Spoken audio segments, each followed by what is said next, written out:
independence. And I would like to inform you that the Commission is ready to conduct the 2023 harmonized elections. The cost of living crisis continues to be at the core of voters' concerns, with the last 3 years having been some of the worst in a decade. In the 12 months leading up to May this year, prices rose by 86.5%, one of the highest annual inflation rates in the world.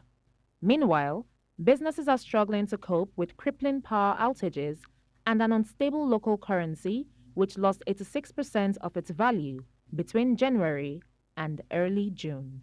The voter registration exercise provided an opportunity for new registrants to register and for others to transfer from one polling station to another.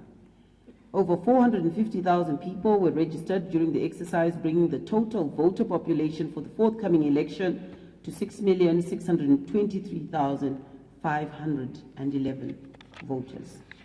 The presidential race is largely a rematch between the 2018 leading contestants, President Emerson Mnangagwa of ZANU-PF and Nelson Chamisa, a 45-year-old lawyer who heads the country's largest opposition party, the Citizens Coalition for Change.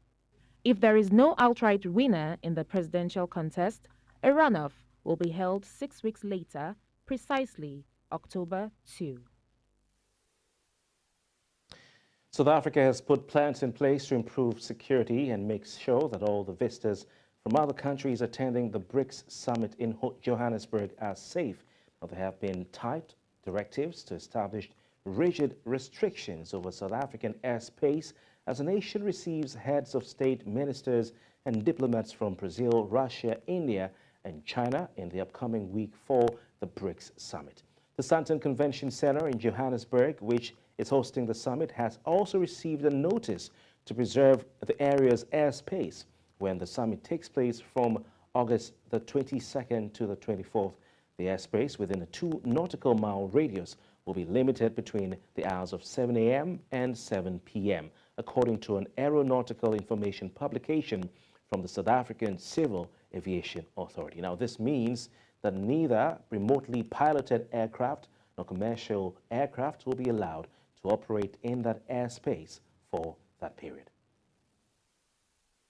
South African Professor Tulio de Oliveira, a researcher and virologist, has said there was no reason to be alarmed by the most recent COVID-19 infection announcement in that country. Now, the first instance of a brand new COVID-19 subvariant, EG5 or Eris, was confirmed on Wednesday by the National Health Department after a sample collected from a patient in Gauteng. De Oliveira added that there was no need for panic as all systems were in place to make sure citizens were updated and informed if there was any cause for concern.